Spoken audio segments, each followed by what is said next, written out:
I'm Cheyenne Bryant, a spiritual life coach. I hold credentials in the field of psychology. My purpose is to assist individuals and serve them so that they can get in contact with their emotions and begin their process of healing. I look forward to planting positive seeds in all individuals I come in contact with.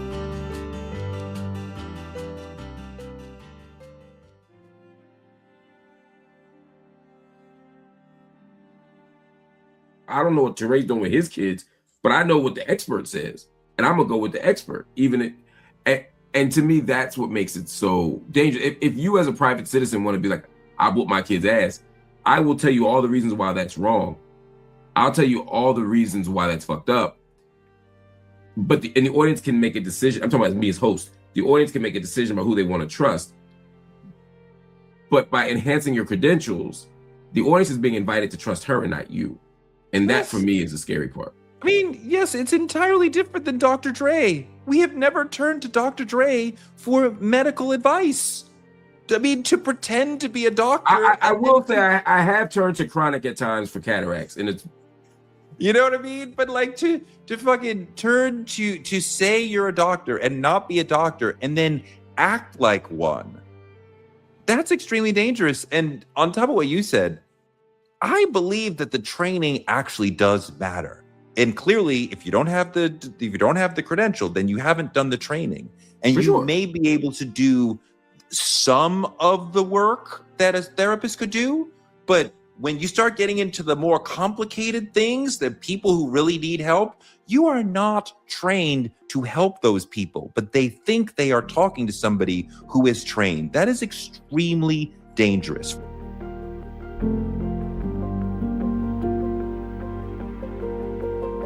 For those individuals, and the fact that nobody has raised their hand and say, she harmed me, that like, so what? That person may exist. They may already be in a lawyer's office. They may not realize that people are starting to come forward. I'll just leave it there. Some people are starting to come forward. I think in the next week, you'll hear more about that. I don't know what's true and what's not, so I don't want to put anything out there, but you're starting to hear things from people. And yeah, I agree. Training matters. Training matters, even if you don't think it matters. Because sometimes training matters when something goes wrong, not when it goes right. Yeah. So yeah, 6 months out of 10, you can give great advice, and then something's going to happen where you can't, and you're not prepared for it. That's why I believe in expertise. The danger of Sister Cheyenne Bryant, not Doctor, Sister Cheyenne Bryant, is that it pulls us back further because we already had suspicion, we already had a pregnant pause, and we already had an overwhelming trepidation as to whether or not medical mental health was appropriate for us. She code switches. So yes, she scammed the Black community, but let's just be clear. She also scammed outside of the Black community. I think for me, when I saw on her YouTube channel that she was featured on The Doctors, the show The Doctors, where they feature real doctors who give medical advice and, mental health advice. When I saw that she was featured on this show some years ago, it let me know how far she went with this thing. And so I think she knew that there's no way that she can reach the levels of success and celebrity that she wants unless she attaches doctor to herself. And so her beauty did help, but I think her beauty mixed with the title further helped her. Cheyenne Bryant is an extremely competitive woman, and she found a loophole. She found a loophole that she exploited to the detriment of folks with mental health issues, possible issues with psychosis. And it's like, who does that? Who exploits the most vulnerable of people? Because to be clear, even though she did work with vulnerable populations, as I showed in my last video, that was never her goal, is to stay there. I think she started there working with vulnerable populations. I think her goal is to always work with celebrities, but celebrities are also people. Celebrities also have issues. And so essentially her goal is and was to work with people who need therapy and who have issues, perhaps psychological issues, emotional issues. And it is just so sad to think about and so dangerous the way she played with this thing. When I worked at the university, I actually had a student who jumped off a bridge, and that didn't have anything to do with me, but I remember all my notes and interactions that I had with the student got audited, and rightfully so, because everyone was just trying to figure out what happened. And although I had only met the student once or twice, but it just goes to show that you never know what you're dealing with and who you're dealing with and what they're going to do. Now, mind you, this was not a clinical position. I was an academic advisor. I was teaching. So again, the student's decision to do that had nothing to do with me, but she's dealing with very vulnerable people. And like I said, even if they're celebrities, they're still vulnerable. Ray J is one of her clients.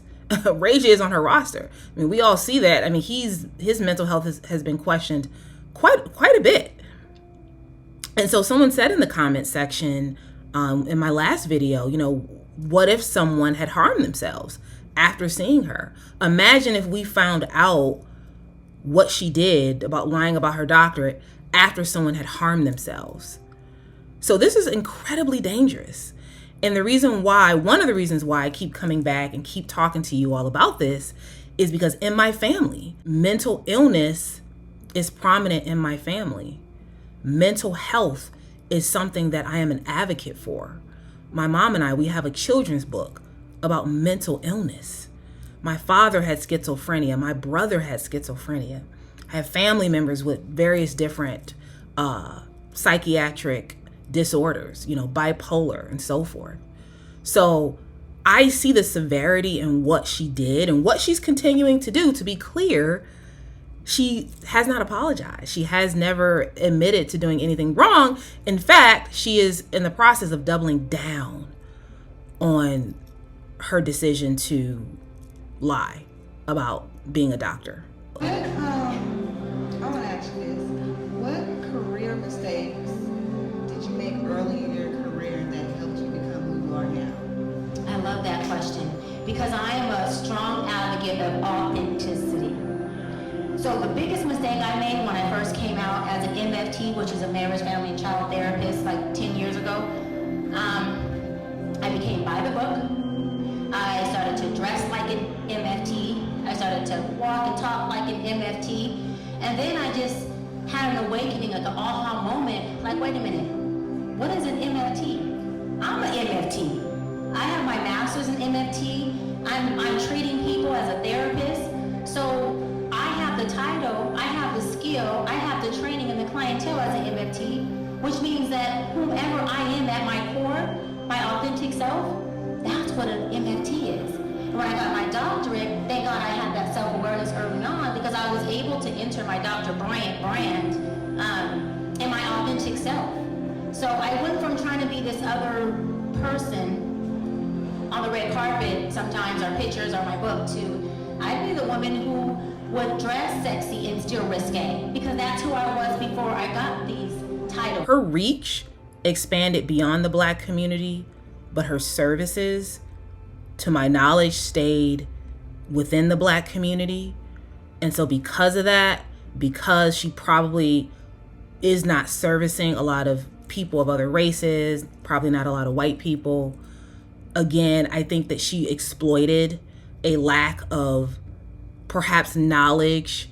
And it just kind of reminds me of Michael Jackson when he was alive and he was asked about his surgeries, and he would, deny them. And he would say like, oh, come on, I only had like 2 or 3 surgeries. I mean, what are people talking about? This is ridiculous that people keep accusing me of having surgery. And, and then because he's famous, because he's Michael Jackson, he has all the money and he has the talent, people just kind of let it slide. Oh, it's just Michael. That's just him. And I feel like that was how Cheyenne Bryant was treated and viewed. It's like, oh, she's beautiful.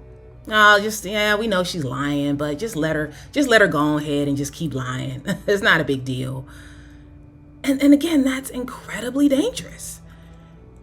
To allow a person to play in your face like that and to play with the Black community like that. And on top of it, not to take any accountability, not to apologize, not to admit fault, not to admit harm.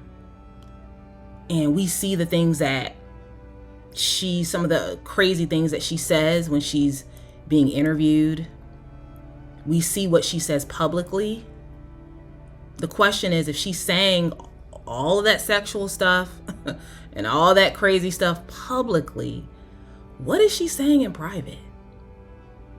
If you will say absolutely absurd things to a pastor on a podcast, on a public podcast, if you will talk sexually, even if it's Jamal Bryant, in public on a podcast, what are you saying in private? What are you doing in your private sessions? My other issues is how she treats Black men. And it's just horrible to me.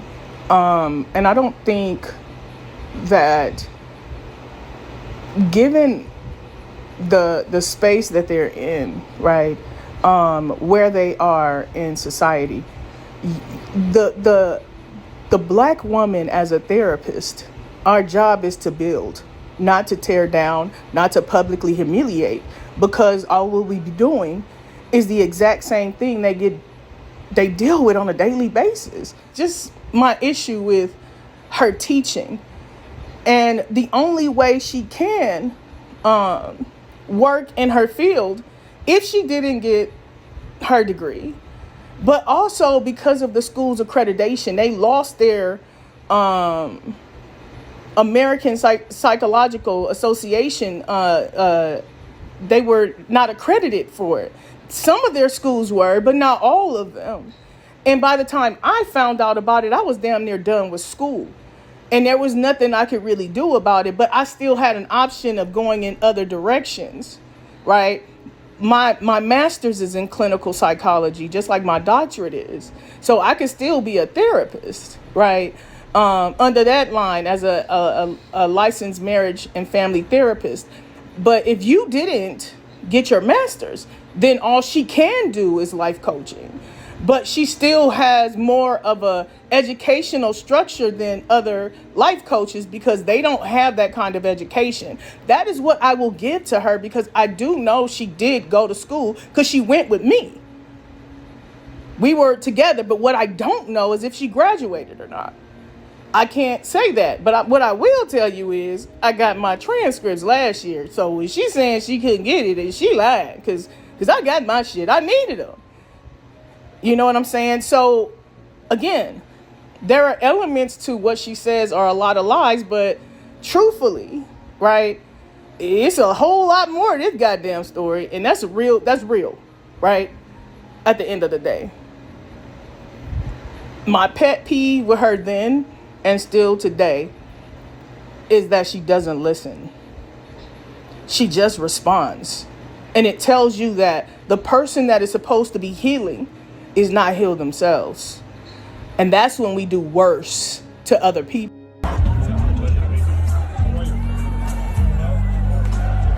Something about many people wondering or worried about a degree, and that's trending.